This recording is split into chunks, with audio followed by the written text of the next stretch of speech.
Welcome to T-Shirt Tales, a very special episode of T-Shirt Tales today. It's all about hats. Can you have T-Shirt Tales about hats? Sure, why not?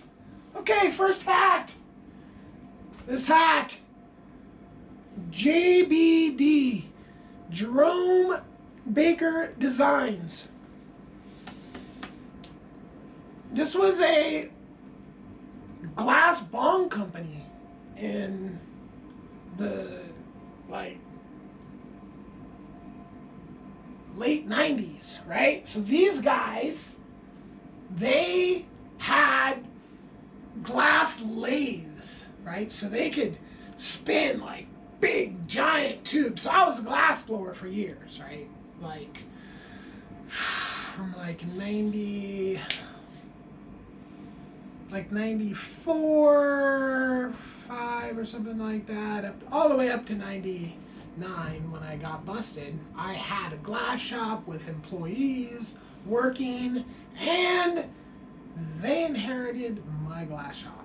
Okay, so I was in the glass scene in Portland back in the day where that was where it originated, was actually Eugene, Oregon, but it spawned up to Portland and the knowledge spread.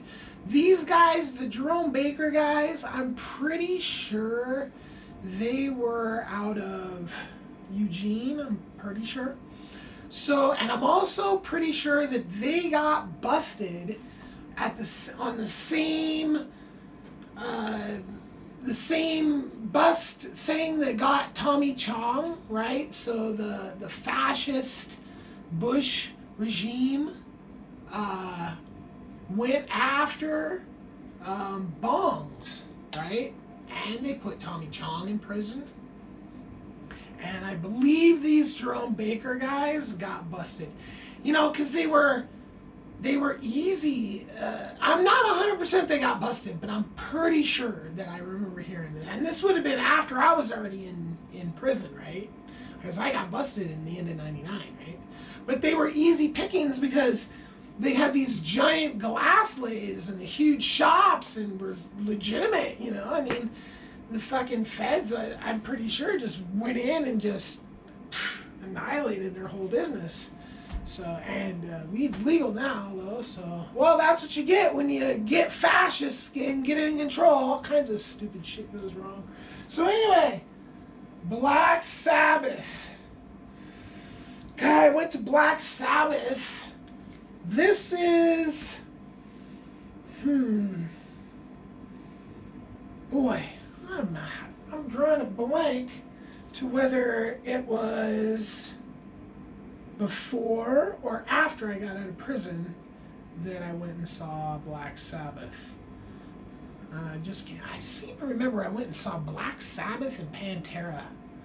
I think that's what it was. And that would have been before prison. That would have been like 98.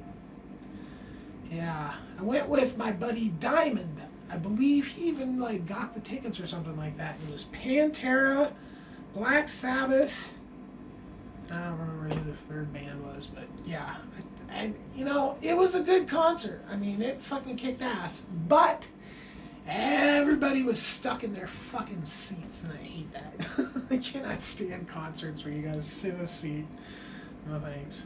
But yeah, I mean, in 98, Black Sabbath was killing it. I'm pretty sure it might have been a few years before that. I'm not 100%. But yeah, that hat is... Ooh, maybe there's a date on the tag. There is a tag.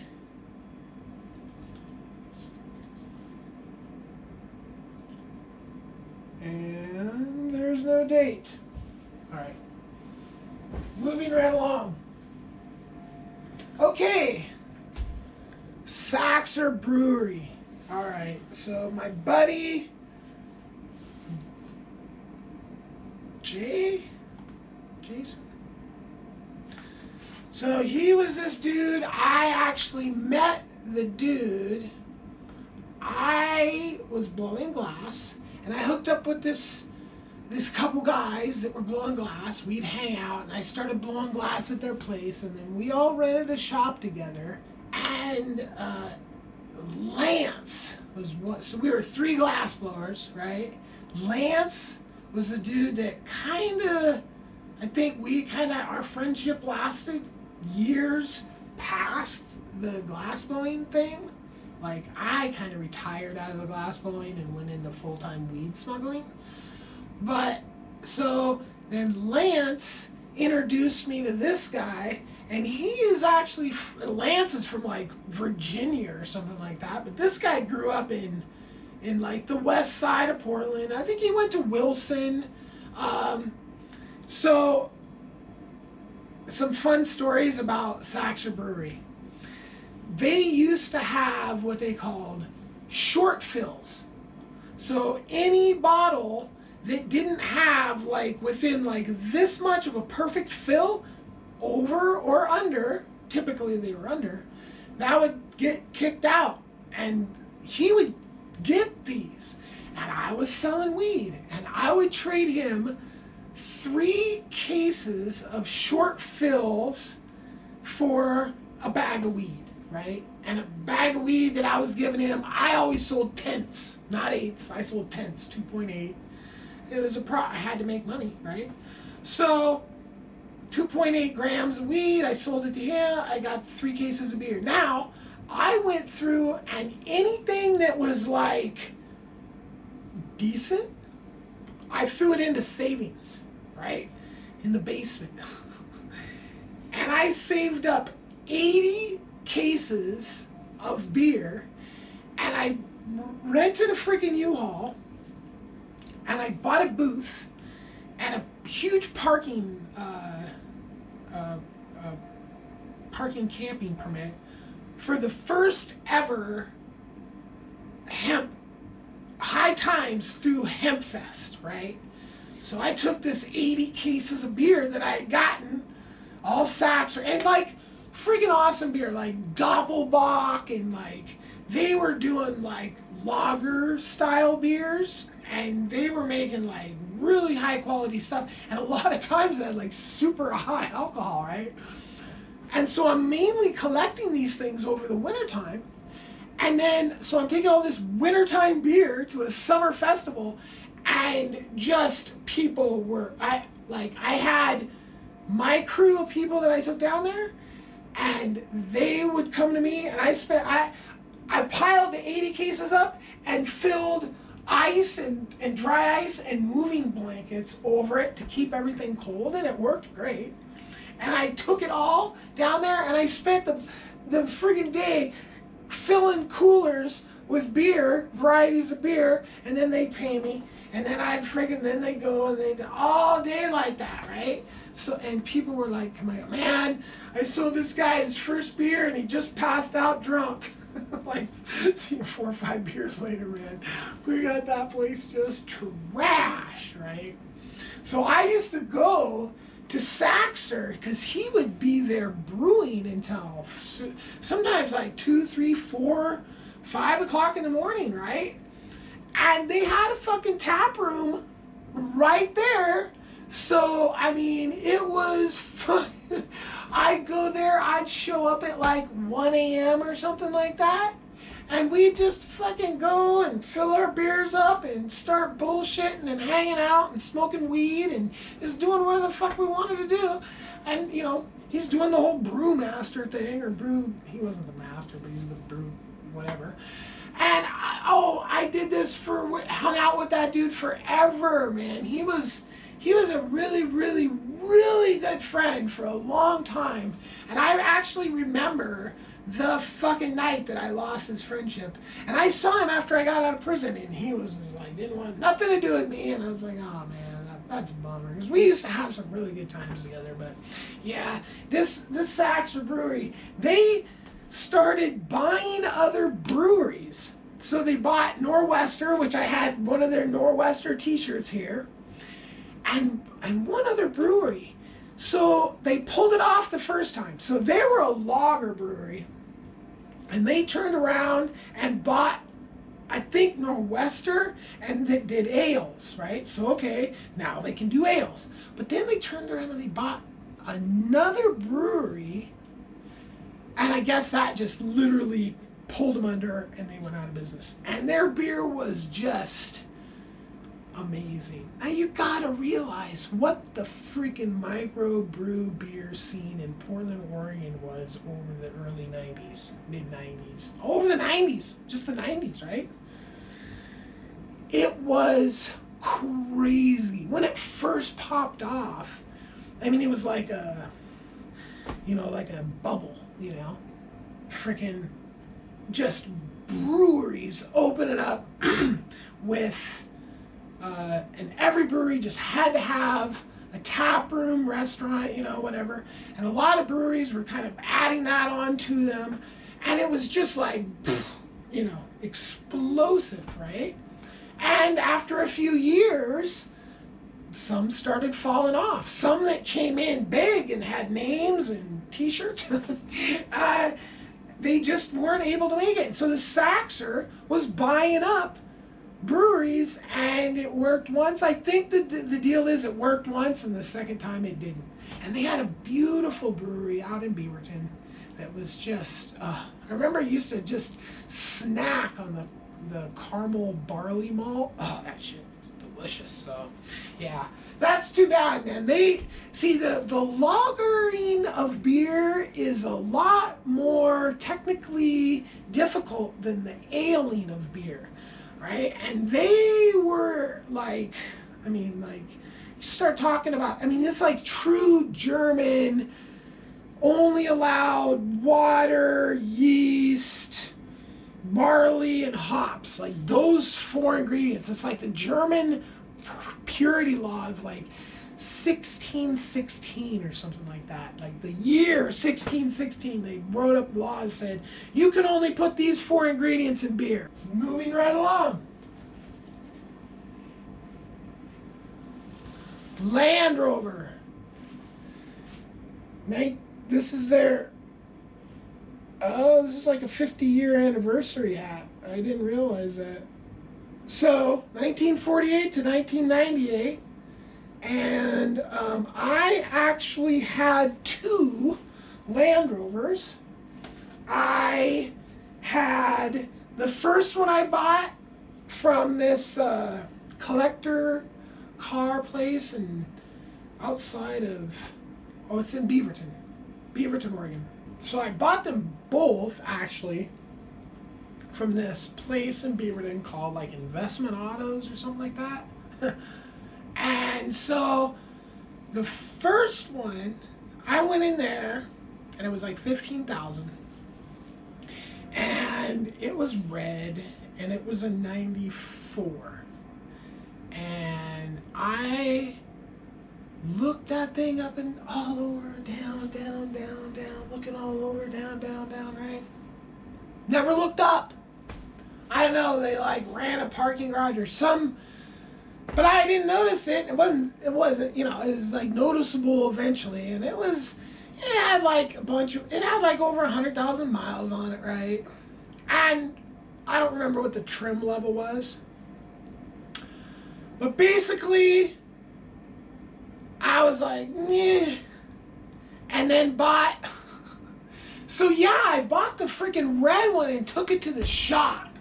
I bought it for 15 grand, and I took it to the shop and dropped it off to the shop and went to Canada and just said, fix all this and this and this and this and this, and put a cargo thing on the top that'll hold a snowboard.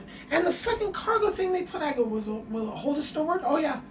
And it wouldn't. And I should have just been like, take that fucking thing off. I said, will it hold a snowboard? But anyway, I went in there, and like the best belt I've ever had in my life was the belt that I bought at the same time I bought this hat. And I bought a backpack. I bought like a full Land Rover fanboy kit. Backpack, hat, belt, maybe even some other stuff. And I think I spent $7,000 on that thing. That it needed work done to it after buying it for 15 grand. And then basically I was like, I don't even really like this anymore. And they had a black 95 with like under 50,000 miles on it for 25,000. So I went in and I left the red one there and took the black one, and I was driving the black one and I got busted, and the cops stole the black one, and then the place didn't say shit about the red one that they had. They didn't go, oh, this guy fucking, that you're taking his shit here? We have his other one right here. You want it too? No, they didn't fucking do that. No. They did charge me a fuck ton of lot fees by the time I had the epiphany that I should send somebody over there to see what's up with the red one, right? And by that time, I don't even remember. A long time had been passed, and they wanted a fucking ton of money for the thing just sitting on their lot. Thousands of dollars. But I was like, fuck it, you know? So I got it back while I was in prison. So I didn't have it. I got it over out of the thing, and my friend had it, and he was sitting on it. And then I made this friend while I was in prison, and I was going to escape from prison, right? And this is a big, long, fucking fancy story that I'm going to have to tell, or I might have already told. But basically, I gave this guy this fucking Land Rover. Then 911 happened.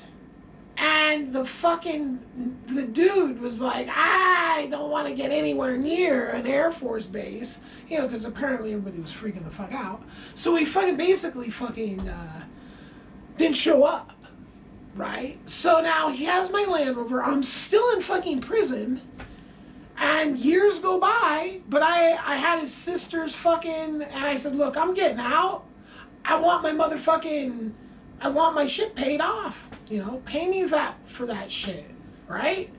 And they put all the damn money on my books. And then the fucking prison I think they're called like the SIS or something. Sounds like some Nazi shit, huh? It's like the intelligence or the internal or the whatever. They always had their eye on me. There go, you have more money in prison than every single other person combined in the prison.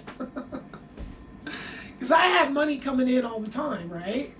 And so the amount of money that kind of like built up when they sent that money to pay off that set off alarms and shit. But I mean, all they ever did was say, hey, you got a lot of money. I was like, oh, that ain't a lot of money, which is always my attitude when they say I got a lot of money. So, all right. That is my Land Rover hat. Land Rover.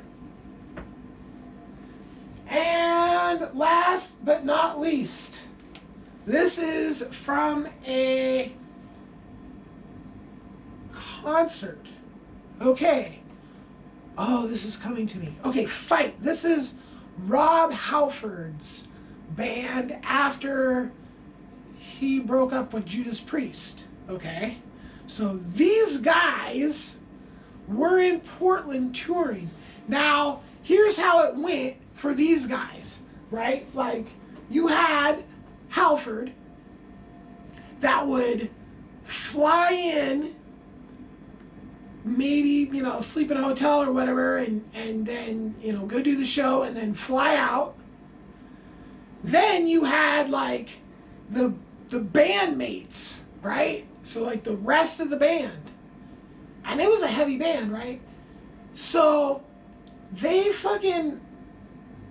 had to, like, take buses, right? And so, and it was it was like a Sunday night concert, and it was at the Roseland Theater, which, man, that was a lot of good A lot of good shows I've seen over the years there.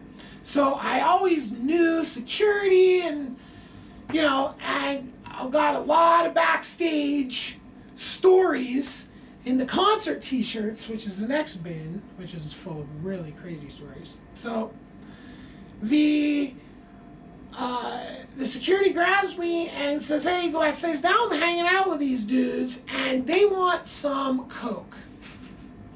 And I'm like, okay, I'm on it, right? And I'm blowing people's pagers up and I'm running around and somebody goes, well, I got meth. And I'm like, huh? So I get it, and they're like, we don't want meth. And I was like, oh shit, okay, so get their money back, give it back to them. And had I been able to fucking hook these guys up with fucking coke, guess where they were on their way to? And they were gonna take me with them because they had fucking, there was only 3 of them and they had a car rented. And I watched them drive away because they're waiting for me to give them their money back. And that's what kind of person I am. Like, fuck, man, I tried. I got you something you didn't want. I got your money. Okay, here, no worries. It wasn't really my thing, right? I was a weed guy, but whatever. So they were on their way to go fucking party with Lane Staley and up in Seattle. So, I mean, I'm sure they got whatever they fucking needed once they got there. But I would have been right there and I would have been able to fucking road trip with those guys up to fucking Lane Staley's place and party like fucking crazy style. And yeah, missed it by that much. But it was a good concert, man. That band was on it. They short-lived. Because I think, like, basically grunge kind of came in and just kind of squished all the heavy shit, so. All right. If you like this video, subscribe. If you didn't like this video, subscribe. I've got a whole nother box of t-shirts. A whole nother box, right? So this has been a special t-shirt, a special hat edition of T-Shirt Tales. Peace.